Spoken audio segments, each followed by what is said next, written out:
Going to take a look at the work of three New York City nonprofits in this post-Hurricane Sandy era. The Red Hook Initiative is an 11-year-old nonprofit agency focused on finding work for people living in the surrounding public housing projects. In the aftermath of Hurricane Sandy, the initiative became the community center for supplies. Its connection with a network of small businesses enabled it to provide food for the neighborhood. According to RHI's executive coordinator, after Sandy, transportation was slow or non-existent in Red Hook. Basic services slowed or stopped. I see strong parallels between what happened at the Red Hook West houses and what went on during the Chicago heat wave of 1995, which Eric Kleinenberg describes. In both cases, elderly residents were too afraid or infirm to venture out of their apartments to seek help. In Chicago, they became the likeliest victims of the heat. In Red Hook, the outcome changed when RHI members intervened by visiting and bringing food. Had there been no community organization to provide help, as is the case in the majority of the city's housing projects, many residents might have suffered more. The City of New York does not appear to take responsibility for its majority Black and Hispanic lower-class residents, in a vein similar to the way the United States government abandoned the indigent during Hurricane Katrina, as Michael Dyson describes. Of course, this summer, all New York City residents received a map in the mail from the city's Office of Emergency Management showing which zones should evacuate when the next storm hits. However, a map doesn't provide those who will be required to evacuate with any tangible assistance. It's show and not tell. In Red Hook, the project's residents were able to survive Sandy's flooding because RHI acted in lieu of government. However, I'm not sure that this model is practical for aiding low-income communities throughout the city, or any city. To me, it would make more sense to have a disaster plan created in advance that could be put into action no matter what kind of disaster occurs. Solar One is a green energy arts and education center on 23rd Street in Manhattan. It's located next to the East River, alongside the FDR Drive and behind the middle-class housing blocks of Stuyvesant Town. It's powered by a roof shingled with solar panels. The 9-year-old center's goal is to educate New Yorkers about the value of energy efficiency and sustainability. Their park, Stuyvesant Cove, is a sanctuary for native plants and is heavily used. It was built on a former brownfield site.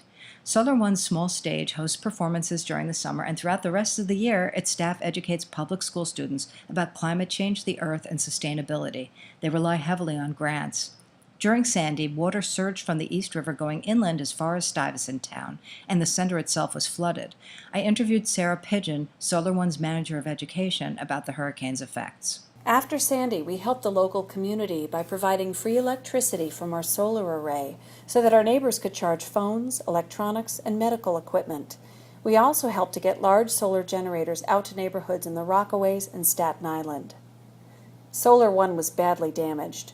Our stage was ripped away, the building was flooded, the back porch torn off, all of our storage sheds with park and events tools and supplies were also gone. The park saw its topsoil and plants washed away, and around 20 trees were knocked down. Most of the costs, which were high, were covered by insurance, but not all. The really cool thing was that the solar panels still worked despite all the damage. Mayor Michael Bloomberg, a billionaire businessman who's been in office for over a decade, has failed to create a relief plan for impending disasters. Instead, he's focused on superficial improvements to the city that have no clear benefit for the poor. A tragedy of the commons-like situation is being enacted. By building a legacy that benefits him while neglecting to form disaster plans to help the public, Bloomberg has created negative consequences for us all. The responsibility for providing disaster relief should be on the city government, not on the private sector. The improvements should, in fact, be broader in scale. At the very least, our mass transit system should be equipped to survive a crisis. I also visited the performance artist James Leonard, who's creating a piece inside a storefront on West 37th Street. Chashama, a nonprofit that turns unused spaces into galleries, is funding him. Leonard is using very sharp tools to slowly gouge apart a rowboat he found on Craigslist. By the end of this week, the boat will be transformed to sawdust.